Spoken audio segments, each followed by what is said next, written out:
Salut à tous, bienvenue dans cette nouvelle émission du comptoir de la pop culture. Je suis avec Maxime. Comment vas-tu, mon petit Maxime? Ça va et toi? Très bien. Merci. Bah ça va très bien, surtout que là je viens d'aller voir Ready Player One, le film que j'attendais depuis longtemps. Donc je m'étais lu le petit bouquin voilà juste avant, pour histoire de me mettre dans l'ambiance. Alors moi je suis un gros fan du cinéma de Spielberg, donc forcément je l'attendais énormément. On a grandi avec, forcément. Bah voilà, tous ces films cultes. Ça faisait longtemps qu'il n'avait pas fait de vrai SF depuis La Guerre des Mondes, donc ça date un petit peu, début des années 2000. Je suis un geek aussi, voilà, je pense que ça se voit sur la chaîne, hein, toi aussi tu l'es. Ouais, c'est un petit peu dur à voir, mais bon. Donc voilà, j'avais une grosse impatience et tout ça, donc c'est parti, on va aller dans le vif du sujet, on va discuter, on va vous donner notre avis directement sur le film, et après on va faire une partie spoiler, où là on va donner notre avis sur les parties spoilers, on va revenir sur plein de thématiques, ça va partir un peu dans tous les sens, on va se faire plaisir. Donc déjà je vais commencer en premier par te demander ton avis général alors sur ce Ready Player One du coup de Steven Spielberg. Alors mon avis... Et je vais boire un coup en même temps. Ouais, alors moi je préfère boire de l'Oasis. Oh, il est énorme. Bravo. Bientôt en tournée dans toute la France. Voilà. Mais non, tu vas boire de la bière. Allez, chin.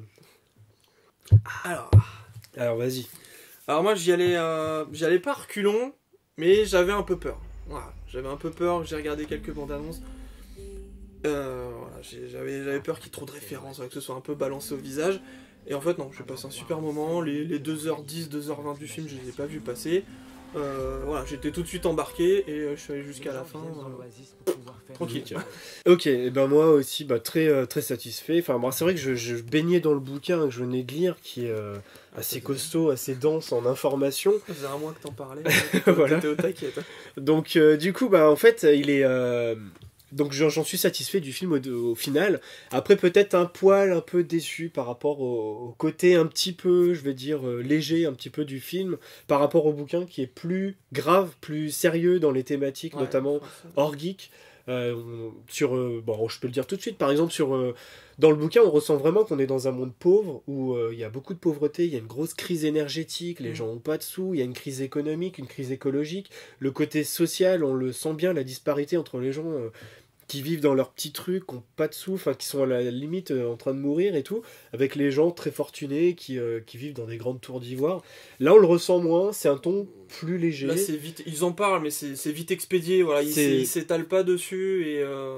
Ils en parlent pas trop, quoi. Ils en parlent pas trop. Et c'est vrai que c'est ça que je pense, pour que ça soit un film, le film de l'année, il manque peut-être ce côté un peu plus dramatique, tragique. Ouais, et du coup, c'est ça, on se souviendra du film, mais ça restera pas une pierre marquante de l'histoire du cinéma. Non, c'est sûr. Par contre, je viens de réfléchir, juste, on n'a pas expliqué le plot de l'histoire, quoi, enfin le synopsis, quoi. On va juste le dire rapidement, peut-être pour ceux qui n'ont pas vu le film.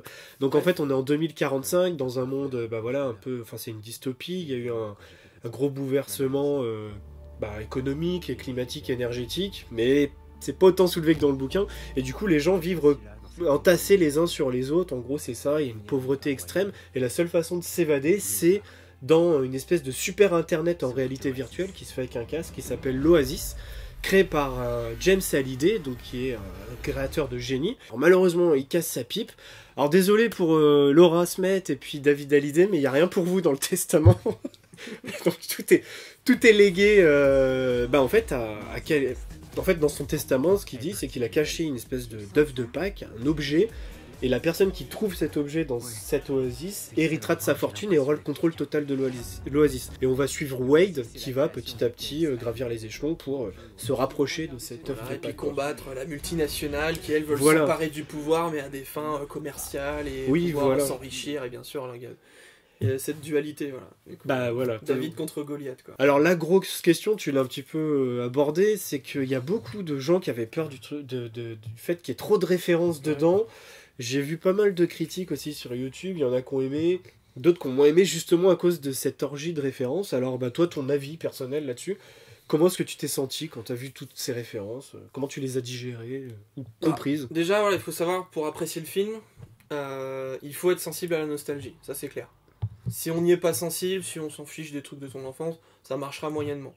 Oui. Sur moi, sur toi, je pense aussi, ça marche, quoi. Oui, on aime bien revoir les petits trucs de quand on était gamin, les petites tortues ninja, les conneries Jurassic Park, quoi, ça nous a marqué. Donc au final, ça m'a pas tant dérangé que ça. Même s'il y en avait certaines, j'ai trouvé qui étaient un peu gratuites. Un peu appuyées, voilà, c'était genre, machin, regarde, là, il y a ça, c'est rien.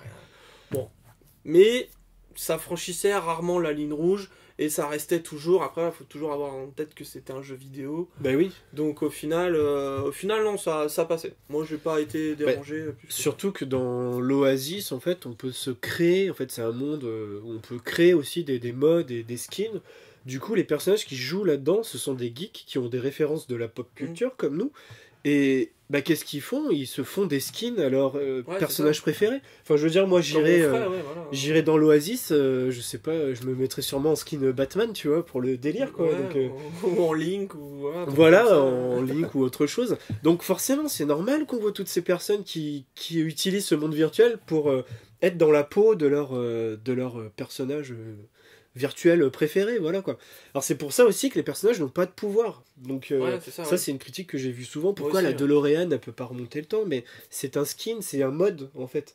Si on veut utiliser des objets qui ont des capacités, c'est expliqué dans le film, il faut utiliser des artefacts. Sinon, ce serait... Et puis il faut les acheter, c'est pas gratuit. Oui, il faut les acheter, mais sinon ce serait le bordel. Parce que si tu te mets en Superman, t'achètes ton truc Superman, mais tu défonces tout le monde, et puis... Enfin, il n'y a plus de... Voilà. Donc non, je trouve ça bien justement qu'il n'y ait pas les pouvoirs. Les pouvoirs en plus sont utilisés différemment via les artefacts, quoi. Mais bon, en tout cas, j'ai bien aimé le traitement de. J'ai pas trouvé que c'était grossier.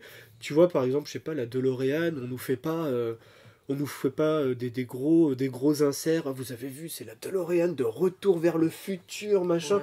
Non, en fait, on la voit dans les plans normaux. Les personnages principaux sont au centre de l'image, et puis c'est si nous on regarde à côté, on voit plein de références, quoi. Et d'ailleurs, les personnages principaux, c'est pas des skins des héros, voilà, ils auraient pu faire ça aussi, mettre des personnages avec des skins très connus. Au final, les héros, non, ils ont leur propre style. C'est des skins originaux, en fait. Voilà. Autre truc que j'ai bien aimé, c'est que Spielberg, c'est vrai que dans le bouquin, il y a beaucoup de références à Steven Spielberg, hein. Donc c'est un bouquin de Ernest Cline, hein, c'est pas un bouquin de Spielberg. C'est pour ça que l'auteur adore Steven Spielberg. Ouais. Forcément, en adaptant son film, il pouvait pas remettre tout ça. Par exemple, le personnage, il a un bouquin, c'est le journal du Graal, quoi, comme Indiana Jones. Il pouvait pas mettre ça. Ok, en fait, il voulait pas faire de l'autopromo, quoi. Il voulait pas que ce soit le Spielberg Show non plus pendant 2 heures. Non, mais ça aurait été un peu abusé. Il y a juste Rexy, voilà, de Jurassic Park, le tyrannosaure. Bon, qui fait une apparition plutôt cool. Ouais, voilà. Il a choisi un film majeur de sa filmo et pas des moindres. Donc non, là-dessus, pas de souci, quoi. Le film donne une bonne image, en fait, une image positive du jeu vidéo. Oui. Donc ça, là-dessus, voilà, on est bien représenté. Et ensuite, le film, il dit en substance, regardez, voilà, la culture geek, elle existe. Au même titre que la culture du cinéma, la culture... Voilà, c'est devenu un art à part entière. Faut en faire avec. Voilà, ils ont... Le cinéma est intégré un peu dans la culture. Mais enfin, là, plus le côté jeu vidéo, alors de dire, le jeu vidéo a sa propre histoire, a ses propres chefs-d'œuvre, et du coup, c'est un art en tant que tel, quoi. Et du coup, le film, en substance, il dit ça. C'est vrai que c'est une image positive et respectable de la pop culture. C'est ça, ouais. Comparée à la high culture, enfin la culture normale. Là, on a une culture pas virtuelle, mais avec plus d'imagination, on va dire. Ouais, ça fait partie de l'imaginaire, quoi. Et c'est vrai que de voir tous ces personnages réunis, qui sont tous unifiés, ça brasse du truc très large, quoi. Enfin, t'as des trucs sur des jeux d'Atari, t'as du Overwatch, t'as plein de films et tout ça.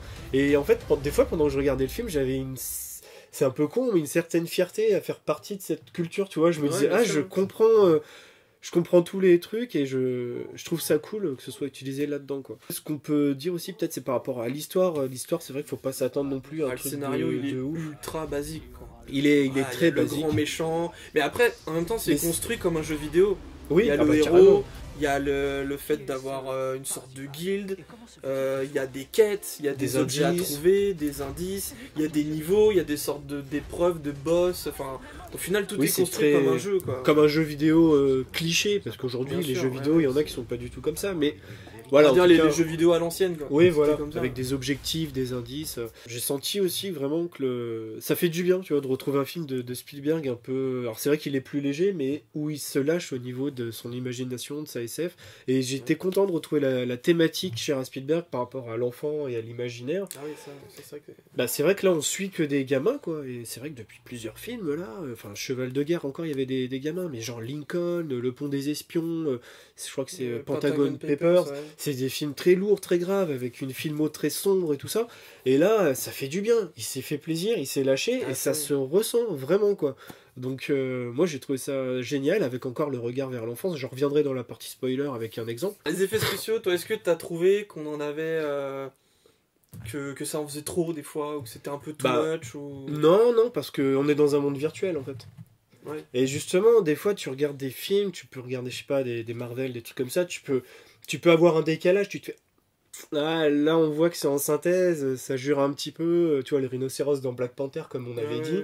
On vous invite à revoir notre vidéo sur Black Panther. Ah, ça m'avait un peu sorti du film. Mais là t'es dans un monde virtuel.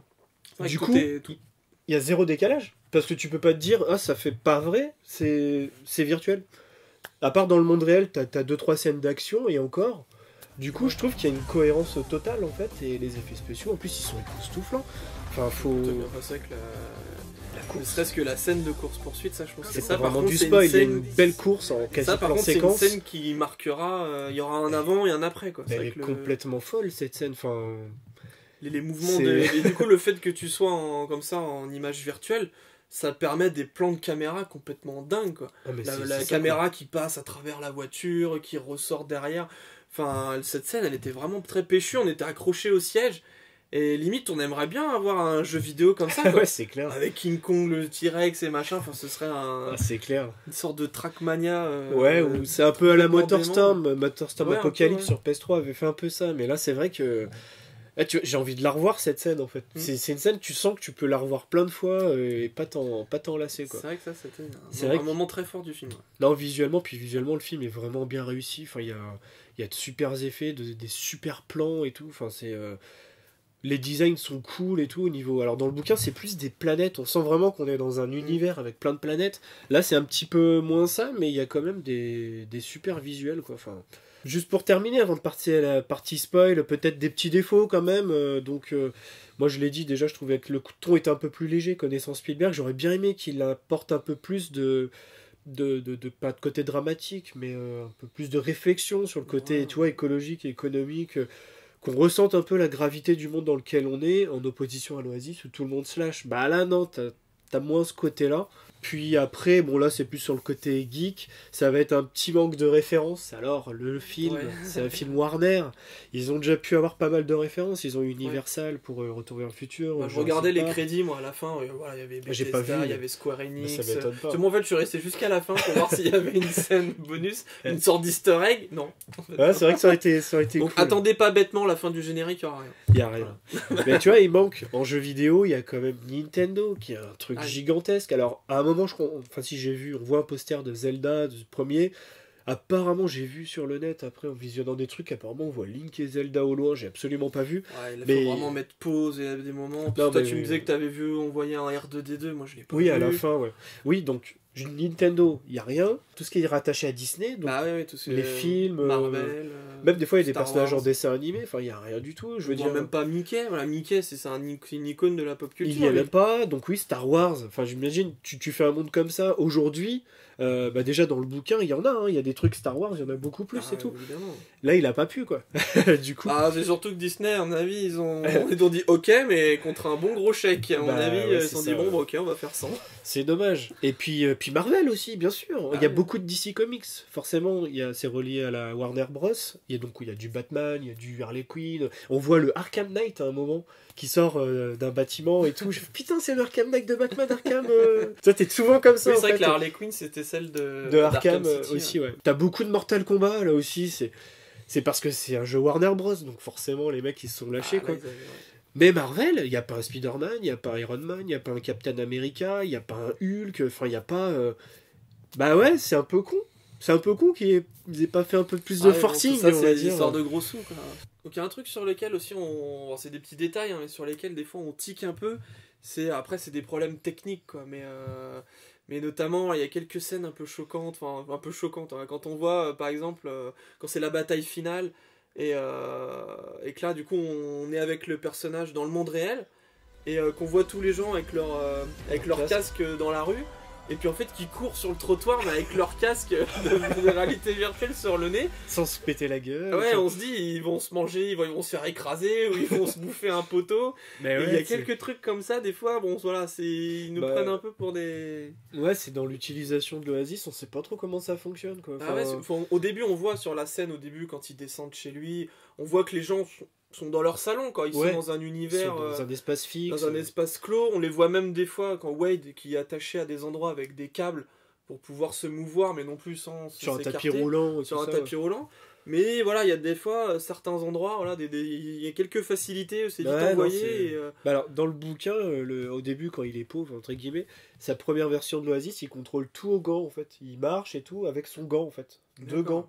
Mais ça, on l'a pas vu dans le film, on comprend pas. Ouais.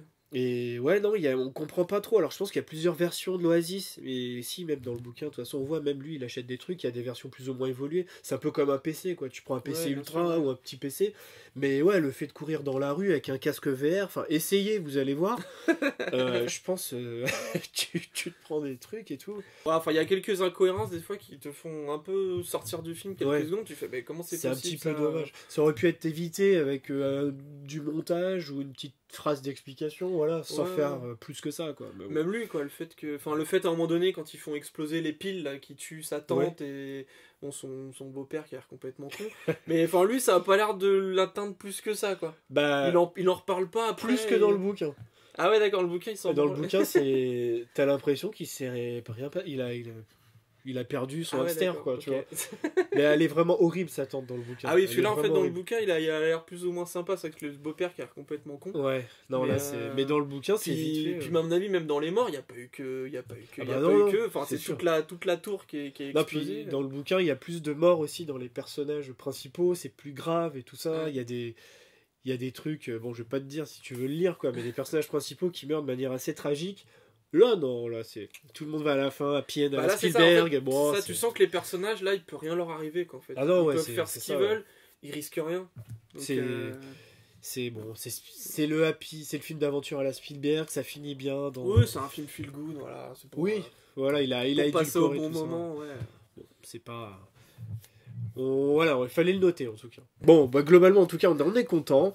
Mais maintenant on va attaquer la partie spoil. Donc on vous prévient, si vous n'avez pas vu le film, arrêtez maintenant. Voilà, arrêtez et revenez juste après. Voilà, et sinon vous pouvez rester. Ou si vous êtes curieux, bah restez, on va vous spoiler méchamment, quoi.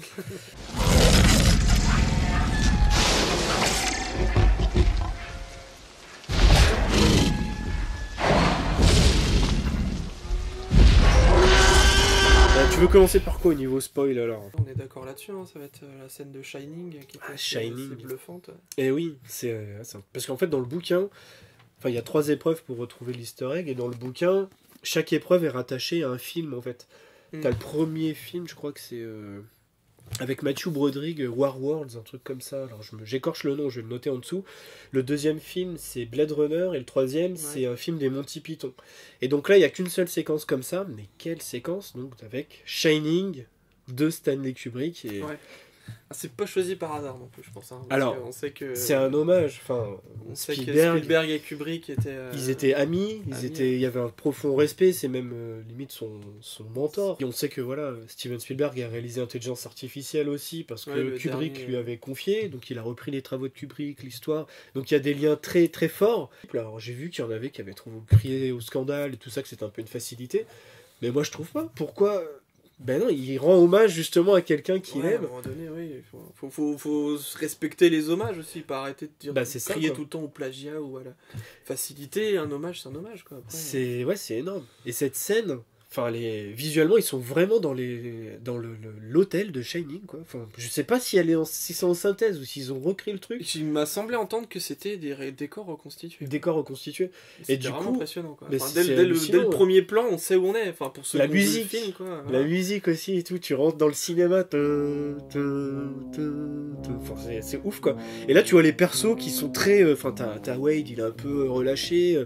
T'as Artemis, elle a une coupe un peu à la Minimoys. T'as Ash qui est une grosse brute, puis ils arrivent dans le monde de Shining qui est super réaliste. Et ce qui est rigolo, je trouve, c'est que après vous avez peut-être vu Shining, du coup quand quand vous voyez le personnage, donc il y a un personnage, c'est le personnage de H qui se balade dans l'hôtel et Ouais. il va revivre des scènes du film, mais il a pas vu le film, il le connaît pas. Ouais. Du Ça, coup, c'est important. il voit les deux petites filles en fait et il arrive et puis il va ah les filles je cherche quelqu'un et tout, je cherche un indice, vous pouvez m'aider. Les filles elles se barrent, on voit l'ascenseur, alors on sait tout ce qui va se passer si on a vu Shining. Lui il s'approche et puis là il y a la grosse mare de sang et c'est rigolo parce que bah du coup il matérialise un petit peu peut-être les jeunes spectateurs qui n'ont pas vu Shining Oui, et c'est qui ça, vont ouais. être surpris. Et puis nous, on est les vieux qui connaissons, un peu comme Wade et tout ça, qui font ah non, sors de là.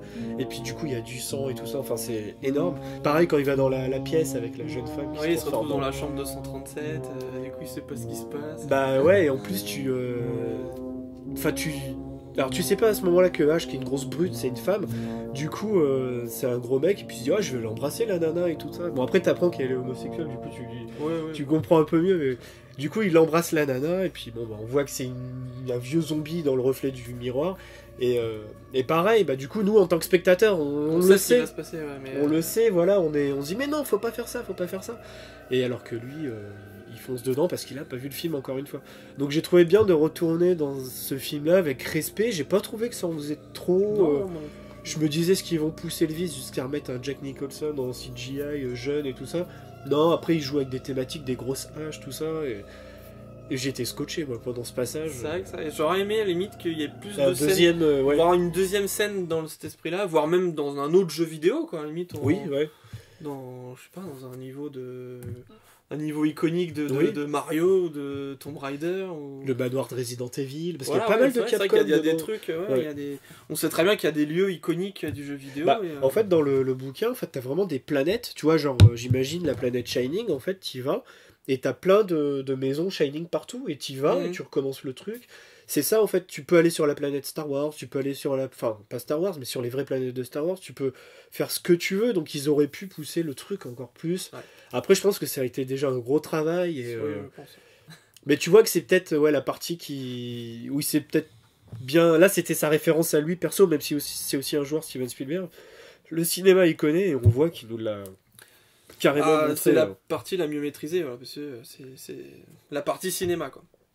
Alors, après, le jeu vidéo, même si c'est un fan, je pense pas que ce soit un fan assidu là, des jeux Oui. de PS4 et de multijoueurs. Peut-être pas. Peut-être non. pas, donc c'est vrai que ces parties-là, elles sont peut-être un peu plus simplistes, un peu moins maîtrisées. Lui, il est peut-être plus resté sur les jeux des années 90, donc il respecte... Bah, il avait fait un jeu sur Wii hein, dans les Boom Oui, Blocks dans les années 2000 et que j'ai jamais. Je sais plus si j'y ai joué, Ouais, mais je crois que c'était c'était un sympa. simple mais jeu de faut détruire des culs. Oui, enfin, voilà. C'était un truc... C'était pas du tout un truc cinématographique. Quoi. Haute scène aussi, je voulais revenir. J'ai beaucoup aimé la première épreuve, donc l'épreuve de la course. Pour y arriver, en fait, vous faites la course et à la fin, il y a un King Kong qui vous bloque, vous pouvez pas passer. Quoi. C'est un mur invisible, quoi. En gros, on peut pas passer. Mm. Et la seule façon, c'est de reculer. Et là, on passe sous le niveau. Et là, ça faisait très jeu vidéo, là, pour le coup. je Ouais, trouve. ça du coup, un Donc peu ouais, les... il recule et en fait il lève la tête et il voit à travers la texture, parce que ce qu'on regarde derrière une texture, on voit que c'est transparent. Et là ils ont refait ce truc là et on voit toute la course avec le T-Rex, tout ça, mais vu d'en dessous, je trouvais ça génial. Et le fait que ce soit... Donc il faut aller à l'envers pour retourner, enfin être à l'envers, reculer, Ouais, en marche retourner arrière. voilà, en marche arrière avec la DeLorean. Je trouvais ça cool. C'est pas fait exprès parce que... Mais... Enfin j'en sais rien, mais le fait que ce soit la DeLorean qui retourne pas Ah vers oui, le ouais, futur, ouais, mais... Du coup, là, sur le coup, elle va dans le passé. Bah parce que ouais, du tu coup, vois, l'indice disait, il faut savoir retourner sur ses pas. Oui, ou tu peux voilà. revenir en arrière et tout. Et comme par hasard, lui, il a une DeLorean, du coup, ça faisait un petit clin d'œil. Mais du Ouais, coup, ça faisait j'avais... un peu piste cachée de Mario Kart. Et le dernier truc que je voulais redire par rapport au regard de l'enfance, par rapport à Spielberg, en fait, c'est que c'est vrai que j'étais content aussi de revoir une de ces thématiques par rapport à l'imaginaire et aux adultes qui des fois sont un petit peu trop sérieux, qui sont trop dans le formalisme. Mm. Et là, à la fin, on a le grand méchant, en fait, qui comme dans d'autres films, retrouve un peu son âme d'enfant, en fait. Donc, par exemple, normalement, dans le bouquin, le grand méchant, donc Sorrento, il reste méchant jusqu'à la fin, quoi, voilà. Bah là, quand il voit Wade qui tient l'œuf de Pâques, il le tient au joue et on se dit, il va tirer. Et en fait, il tire pas, il a limite une petite larme parce que ça lui rappelle son enfance, peut-être la magie, l'imagination qu'il avait quand il était petit.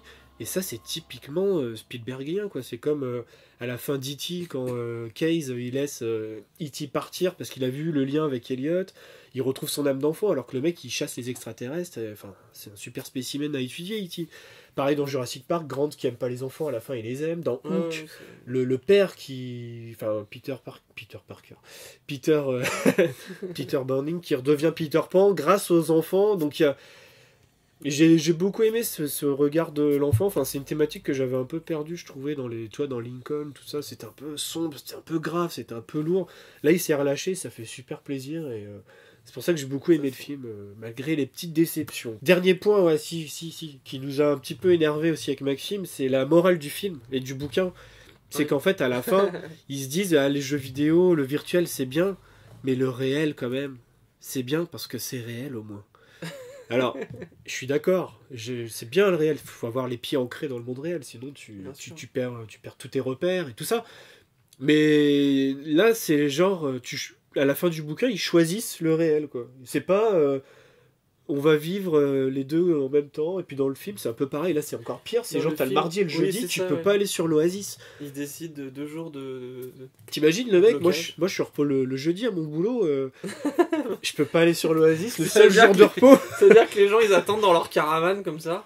Ouais, en plus, ils sont dans leur monde tout pourri, c'est tout moche, c'est la merde, ils peuvent pas rien. s'évader, parce que dans le bouquin, les mecs, ils vont à l'école dans l'Oasis et tout ça, quoi. Donc là, s'ils ferment l'Oasis, enfin, oui, le réel, c'est bien, mais le virtuel, c'est quand même cool aussi, quoi. Enfin, le côté imagination.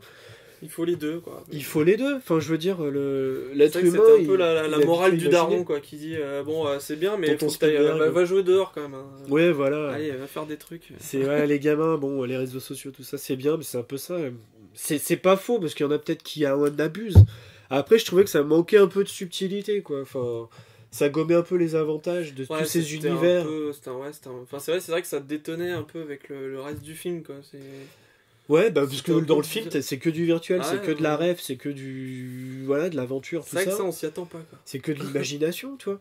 Et là, en gros, il dit non, le réel, c'est le réel, c'est mieux le réel. Après, il y a quand même aussi des trucs bien, après, qui sont distillés tout le long du film. Bien sûr. Mais... C'est, les jeux vidéo, comme c'est quand même bien, ça permet de se faire des potes. Oui. Sans les amis, on va pas très loin. Ou il y a un moment donné, H qui met en garde Wade contre... quand il commence un peu à se rapprocher d'Artemis, il dit mais derrière son PC, derrière son ordi, tu sais pas qui c'est, peut-être que c'est un mec de 150 kilos, t'en sais rien, et tout, fais attention, enfin, te donne pas ta confiance comme ça aveuglément à quelqu'un que tu connais à peine virtuellement. Non, mais ça c'est des thématiques intéressantes. Donc ça c'est bien qu'il l'ait rappelé aussi. Alors peut-être que le message c'est pas ce qu'il voulait dire, mais en tout cas c'était mal expliqué, moi je trouve, et bon, c'est un peu la déception aussi, même si... Malgré ses défauts, le film reste bien et appréciable et j'ai qu'une envie, c'est de retourner le voir. Je l'ai pas vu en 3D en plus, apparemment en 3D. Ouais, il est encore ça j'ai entendu, la 3D est vachement bien apparemment. Et bien voilà, c'est comme ça que se termine ce deuxième numéro du comptoir de la pop culture. J'espère que cette vidéo vous a plu, que vous avez appris pas mal de choses. On vous a donné notre avis, de manière transparente, en s'amusant. On n'a pas la science infuse et puis la parole absolue, donc c'est pour ça qu'on attend vos retours dans les commentaires. N'hésitez pas à nous dire ce que vous avez pensé de ce film qui fait beaucoup réagir. J'espère que on vous a donné l'envie d'aller le voir. Ouais, voilà, on vous conseille vraiment d'y aller si vous aimez la culture pop, et puis même pour être curieux, pour avoir un avis. Après, voilà, essayez d'avoir du recul sur les choses. C'est un film léger, encore une fois. Oui. C'est vrai que si vous avez lu le bouquin, vous pouvez être un peu déçu parce qu'il n'y a pas le ton un peu grave du bouquin ou même d'autres films de Spielberg. Steven Spielberg s'est lâché, il a voulu délivrer un film d'aventure, d'action. Moi je m'attendais un peu plus de réflexion, on va dire. À bientôt, au revoir. Moi je vais retourner dans ma DeLorean et puis vive la pop culture, quoi. Allez, ciao, salut.